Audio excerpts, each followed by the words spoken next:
On the night before testing, go to bed on time. Put a few number 2 pencils with erasers in your backpack. Solve any family or friend problems before the testing date, and talk to your parents about any concerns you might have about the test.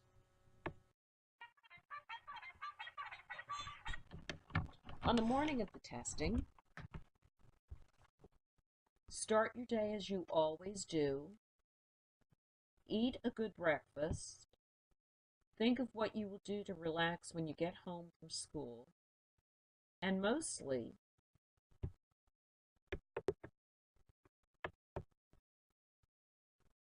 think positive. In multiple choice tests, if you do not understand the directions, ask for help. Read the questions and all of the answer choices before marking anything. Pace yourself. Do not spend too much time on any one question. Do your best and then move on. Answer the easiest questions first, but make sure you go back to those questions that you skipped. Using the process of elimination, after you've been through all the questions once, go back and find the questions you have some knowledge about and eliminate choices that you know are incorrect.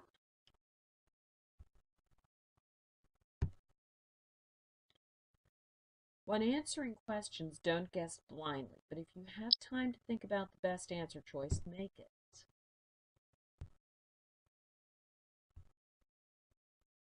Multiple choice questions do not change your answers unless you are very uncertain about your first answer choice. Try to answer every question. Make the most intelligent guess you can. Using the technique of skip, return, and check. If you finish early, check to make sure you've answered all questions. Look at your keywords. Find keywords or phrases in the questions that will help you choose the correct answer. Are we communicating? Make sure you understand what the question is asking. Be sure you're responding to that specific question that is being asked. When reading passages are presented, if the test requires you to read passages and then answer questions about what you read, read the questions first. By doing this, you will know what you're looking for as you read. This also helps you to go faster on the test. When there are several questions about reading passages or charts, look for clues in other questions that will help you with those items about which you are unsure. In math computation, when using scratch paper on a math test, double check to make sure you've copied the problem correctly from the test booklet. Line up place value correctly on your scratch paper, thousands, hundreds, tens, and ones. The answer will be incorrect if you do not line them up correctly. If your answer does not match one of the choices, reread the problem, recopy the numbers, and try solving again. It's a matter of time. If any time remains, spend it on those questions about which you know nothing or almost nothing. As you go back through, do not change all your answers. Remember, your first guess is usually correct. It's about time. Don't spend too much time rewriting or obsessing about neatness. Don't worry if you run out of time. Few final tips on multiple choice tests. Fill in all the bubbles fully, write neatly, and erase any stray marks. Double check the test number in your booklet against the answer sheet every few questions to be sure you haven't gotten the wrong number. And watch out for the death grip. If your arm tires during testing, it's probably due to the grip that you have on your pencil. Relax the grip and give those muscles a break. But Make sure that you do not do any arm exercises during the test, as it disturbs others.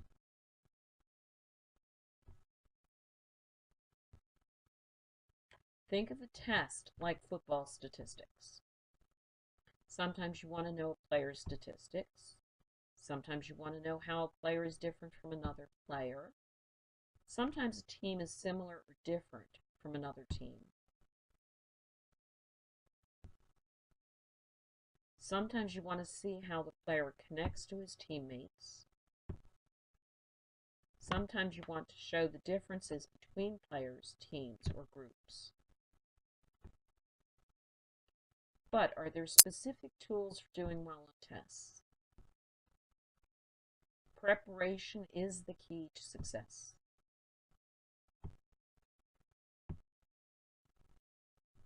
Keep a steady, balanced study schedule. Do your classwork on time.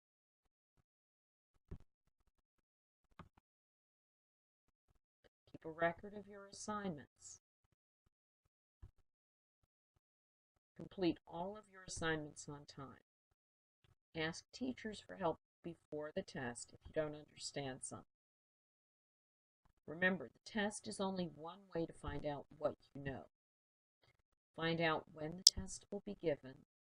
Make sure you have enough time before the test to prepare.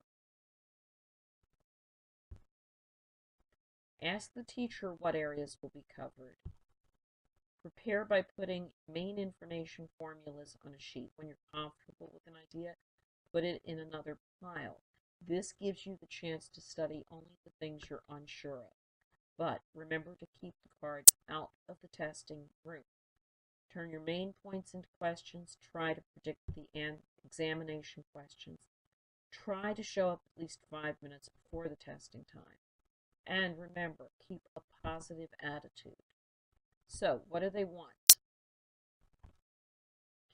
If answers contain all of the above or none of the above, it means every time or no time. If 2 answers are correct, all of the above is a strong possibility. Look for look-alike answers. Excellent and superior are very close. They probably are not the answer. Look for opposite answers. Excellent and poor are opposites. One might be an answer. So you're playing the odds. If you decrease the number of choices, you increase the number of possible answers. Read and pay attention to details in the directions. If you don't know an answer, read the stem with each answer. Ask if each alternative is true or false. This may reduce the number of choices to make it easier for you to decide for a better result. Sometimes later questions will help give answers to earlier questions. If you don't know an answer, leave it alone initially. But with most tests, it does not help to leave questions blank at the end of the test. Some tests take points off for guessing.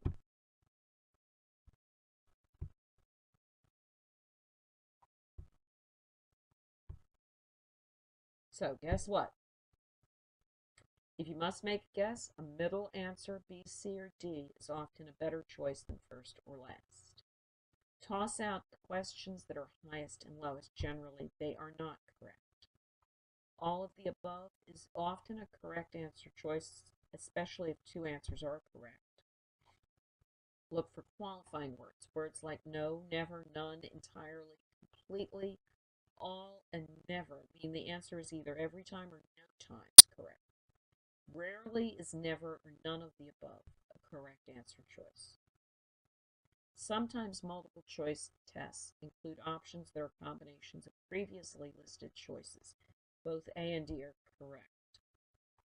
So, faulty thinking and false beliefs. Don't look for any pattern in the answers. There is no pattern. Read and respond to the items one at a time. Often the correct answer is one with the most information. It doesn't always mean the longest answer. However, if the answer seems less complete, you might make another more complete answer choice. You'll never succeed if you don't believe you can win.